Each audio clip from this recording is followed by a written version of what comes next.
hard to capture, extravagant, resurrect the track and it's militant. And I react like a convict and start killing. It's manifested. The gods work like appliances, dealing in my psyche.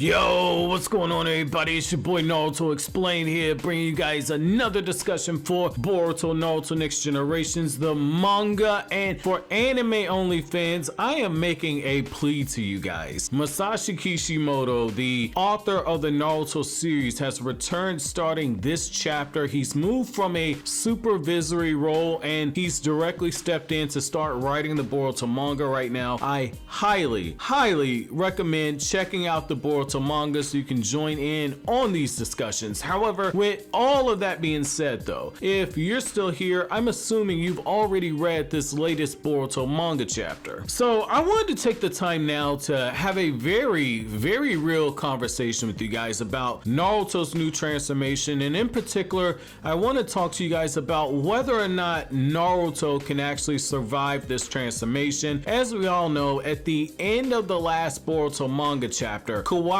was summoned to Isshiki. Isshiki looked like he was in the last few moments of his actual lifespan, and now that Isshiki has had Naruto pinned down and he's got Kawaki right there with him, Isshiki has everything he needs to put the karma seal on Kawaki, and so it's almost looking as if Naruto, this new transformation of his, it might be in vain, because at the end of the day, if Isshiki is able to put this karma seal back onto Kawaki and Isshiki is able to get away, then that opens up the door that Naruto, after everything he's done, Naruto comes up a little bit short. However, as I was rereading the chapter, I think that they have built in a very reasonable way to have Naruto survive, and I think the best way to explain it would be to go back to the actual Bleach series. So if you go back to Bleach, which was part of the big three along with Naruto and One Piece, one of the things that they had in Bleach very early on is that when it comes to Ichigo's spiritual pressure was just coming out in a huge flood and he was not able to actually cut it off. Now, the reason why I compare Naruto's transformation to this, to what Ichigo had going on very early on in the series, is the fact that Naruto does have a cutoff switch, and I think that that's the important thing here. If you go back to the chapter, you have one very important line in here to where Kurama says, don't even think about taking him down. Focus only on getting in your attacks, just like a boxer aiming to win by decision. And the reason why that's so huge is Kurama saying, like, look, I've already told you, in a normal situation, even this new transformation would not be powerful enough to actually bring down Isshiki. However, it's because Isshiki is starting off on so little life force at the beginning of the battle to begin with, because of how imperfect Jigen's body was as a vessel for Ishiki's true power. Right there, that lets you know that Kurama,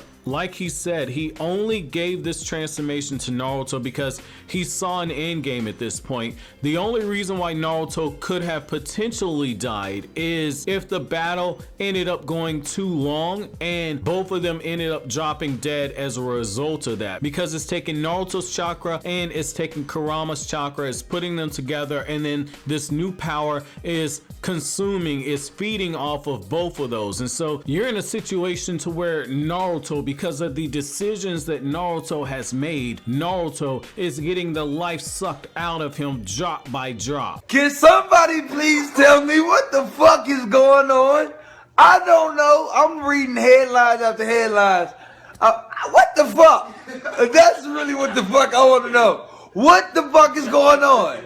You're in that situation where if both of them hit absolute zero or one of them hits absolute zero, they're gonna end up dying. However, because it looks like Naruto can shut this power off, it's essentially saying stop feeding your chakra to power this new type of form. Naruto's just gonna end this battle with a dramatically decreased lifespan. And so I think that that's a very good way for a cutoff, and it really makes you look at Naruto and make Naruto appreciate being half Uzumaki, because when you look at Naruto's body, because he's an Uzumaki, he's got a very strong lifespan. You know, I'm actually working on an Uzumaki clan explained video, and one of the things that you have in the Uzumaki clan is we see in a couple of members where they have a dramatically long lifespan. And so this just makes you realize that if Naruto's not part Uzumaki, if this would have been any other Jinchuriki that attempted this, their chakra levels, they would have burned up by now and they would have dropped dead long before they actually got to this point. And so I thought that that was cool, and I also thought it was really, really good that Kurama says just make sure that you shave off more of his lifespan and the rest of his lifespan before our lifespan runs out. So what this tells you right here is the fact that Naruto has an out here. He has a built-in out, and even if Isshiki manages to put the karma seal back on Kawaki, which looks like it's something that is inevitable, if he's able to escape,